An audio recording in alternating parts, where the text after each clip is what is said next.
ಅದಕ್ಕೆ ನೀವು ಯಾರೂ ಅಷ್ಟೊಂದು ಇಂಟ್ರೆಸ್ಟ್ ತೋರಿಸ್ತಿಲ್ವೇನೋ ಅಂತ ನಾನು ಈ ರೀತಿ ಡಿಸಿಷನ್ ತೊಗೊಂಡೆ ಅಷ್ಟೇ. ಸೋಪಿ, ಆ ಥರ ಎಲ್ಲ ಏನೂ ಇಲ್ಲ ಕಣೆ. ಪಾಪ ನಮ್ಮ ಮಾವ ಖುದ್ದಾಗ ಅವರೇ ಹೇಳಿದ್ರು, ನೋಡಮ್ಮ ನಿನ್ನ ಫ್ರೆಂಡು ಸೌಪರ್ಣಿಕಾನ ಬರಕ್ಕೆ ಹೇಳು, SP ಬಗ್ಗೆ ಮಾತಾಡಬೇಕು ಅಂತ. ಸೊ ಇವಾಗ ನೀನೊಂದು ಕೆಲಸ ಮಾಡು, ನೀನು ಆದಷ್ಟು ಬೇಗ ಇಲ್ಲಿಗೆ ಬಂದ್ಬಿಡು. ಅಲ್ವೇ ಸೋಪಿ, ಆ ಮುನ್ಸ್ವಾಮಿ ಹತ್ರ ಮೊದಲೇ ಅಧಿಕಾರ ಇಲ್ಲ. ಆ ಯಪ್ಪನ ಹತ್ರ ಹೋಗಿ ನೀನೇನೇ ಮಾಡ್ತೀಯಾ? ಅವ್ನ ಕೈಲಿ ಏನು ಮಾಡೋಕ್ಕಾಗುತ್ತೆ? ಅದ್ರ ಬದಲು ನಮ್ಮ ಮಾವನ ಹತ್ರ ಬಂದರೆ ನಿನಗೆಲ್ಲ ಥರನೂ ಸಹಾಯ ಮಾಡ್ತಾರೆ. ಆಮೇಲೆ ನಿಂದದೊಂದು ಪ್ರಾಜೆಕ್ಟ್ ಇದೆ, ಅದು ಮೂವೇ ಆಗಿಲ್ಲ ಅಂತ ಹೇಳ್ತಿದ್ಯಲ್ಲ, ಒಂದೇ ಬಾಣದಲ್ಲಿ 2 ಹಕ್ಕಿ ಹೊಡಿಬೋದು. ಇದನ್ನ ಮಾತಾಡೋದ್ರ ಜೊತೆಗೆ ನಿನ್ನ ಪ್ರಾಜೆಕ್ಟ್ ಬಗ್ಗೆನೂ ಮಾತಾಡ್ಬೋದಲ್ವಾ? ಹೌದಲ್ವ ನೀನು ಹೇಳ್ತಿರೋದು ಸರಿಯಾಗೇ ಇದೆ. ಸರಿ, ನಾನು ಅಲ್ಲಿಗೆ ಬಂದು ಎಲ್ಲ ಮಾತಾಡ್ತೀನಿ. ಸರಿ ಕಣೆ, ವೆಯ್ಟ್ ಮಾಡ್ತಾ ಇರ್ತೀನಿ. ಬಾ ಆಯ್ತಾ? ಸರಿ ಕಣೆ, ಬಾಯ್. ಬಾಯ್.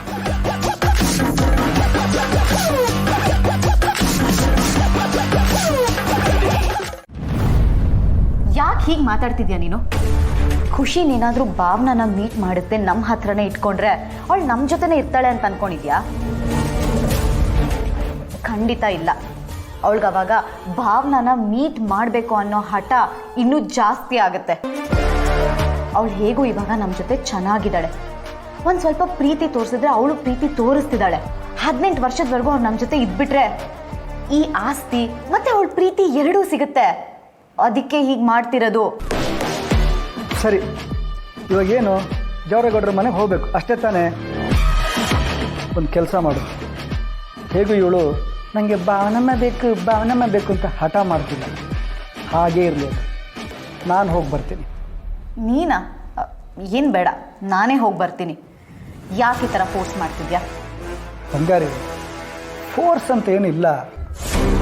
ನಿನ್ನ ಗಂಡ ಅಂತ ನಾನು ಇರಬೇಕಿದ್ರೆ ನೀನು ಯಾಕೆ ಸುಮ್ಮನೆ ಬಿಸಿಲಲ್ಲಿ ಹೋಗಿ ಸುಸ್ತು ಮಾಡ್ಕೋಬೇಕು ಅಂತ ಅಷ್ಟೇ. ಎಷ್ಟು ಹೇಳಿದ್ರು ನೀನು ಕೇಳೋ ಹಾಗೆ ಕಾಣಿಸ್ತಿಲ್ಲ. ಸರಿ, ಹೋಗ್ಬಾ. ಏನಾದರೂ ಇಂಪಾರ್ಟೆಂಟ್ ವಿಷಯ ಇದ್ದರೆ ನನಗೆ ಫೋನ್ ಮಾಡಿ ಹೇಳಬೇಕು. ಖುಷಿ, ಶ್ರೀನಿವಾಸ್ ಅವರೇ, ನಿಮ್ಮ ತಾಯಿಯವರು ಸ್ವಲ್ಪನೇ ಚೇತರಿಸ್ಕೊಳ್ತಾ ಇದ್ದಾರೆ, ಹಾಗಾಗಿ ಮಾತಾಡಿಸ್ತಾ ಇದೆ. ಹಾಗಂತ ಅವ್ರ ಮೇಲೆ ಪ್ರೆಷರ್ ಹಾಕೋಕೆ ಹೋಗ್ಬೇಡಿ. ಸರಿ ಡಾಕ್ಟ್ರೆ, ನಾವ್ ಯಾರಾದ್ರೂ ಒಬ್ರು ಅವ್ರ ಜೊತೆ ಅಲ್ಲೇ ಇದ್ದು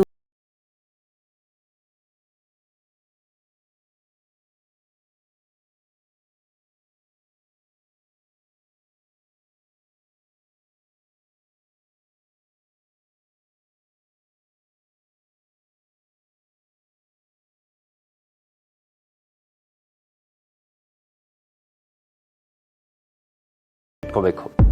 ಸರಿ ಡಾಕ್ಟ್ರೆ, ನೀವು ಹೇಳ್ದಾಗೆ ಮಾಡ್ತೀವಿ. ಸರಿ, ನಾನು ಇನ್ನು ಬರ್ತೀನಿ. ಏನಾದರೂ ಎಮರ್ಜೆನ್ಸಿ ಇದ್ದರೆ ಕಾಲ್ ಮಾಡಿ. ಡಾಕ್ಟರ್, ನಿಮ್ಮದು ಕನ್ಸಲ್ಟೇಷನ್ ಫೀಸು ಎಷ್ಟು ಅಂದರೆ? ನಾನು ನೋಡ್ತೀನಪ್ಪ. ಅಲ್ಲ,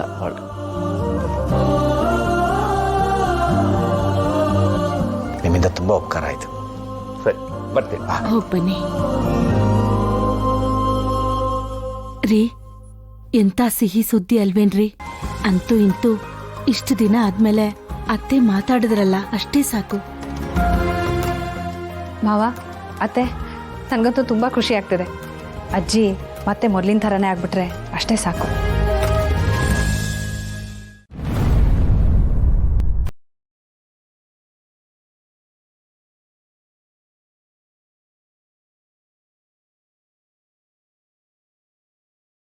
ಸುಳ್ಳಾಗಬಹುದು, ಹೇಳಿದ್ದು ಸುಳ್ಳಾಗಬಹುದು.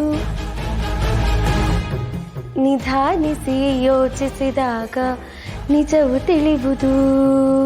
ನೋಡಿದ್ದು ಸುಳ್ಳಾಗಬಹುದು, ಕೇಳಿದ್ದು ಸುಳ್ಳಾಗಬಹುದು.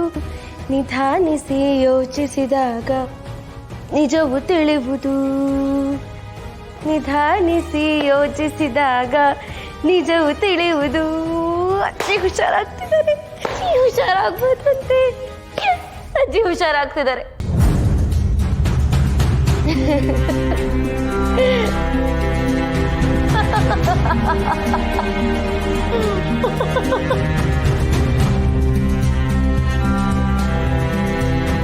ಅಯ್ಯೋ, ಯಾಕ್ರಿ ಹೀಗೆ ಕೂತ್ಕೊಂಡಿದ್ದೀರಾ? ತಪ್ಪಲ್ವಾ? ನಾನು ಹೀಗೆ ಕೂತ್ರೆ ಅಯ್ಯೋ ಚಿನ್ನು ಮರಿ, ಮನೆ ಮಹಾಲಕ್ಷ್ಮಿ ನೀವು ಹೀಗೆಲ್ಲ ಕೂತ್ಕೋಬಾರ್ದು, ಯಾವಾಗಲೂ ನಗ್ನಗ್ತಾ ಇರಬೇಕು ಅಂತ ಹೇಳ್ತಿದ್ರಿ. ನೀವೀ ಮನೆ ನಾರಾಯಣ ಅಲ್ವಾ? ನೀವು ಹೀಗೆ ಕೂತ್ಕೋಬಾರ್ದಲ್ವಾ? ಪ್ಲೀಸ್ ಪ್ಲೀಸ್ ಪ್ಲೀಸ್ ಪ್ಲೀಸ್ ನಗ್ರಿ, ಪ್ಲೀಸ್ ನಗ್ರಿ.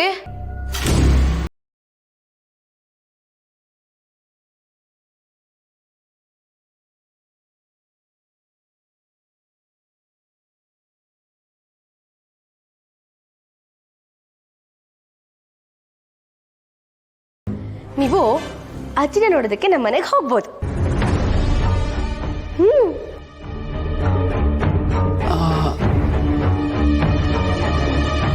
ಸರಿ ಚಿನ್ನು ಮರಿ.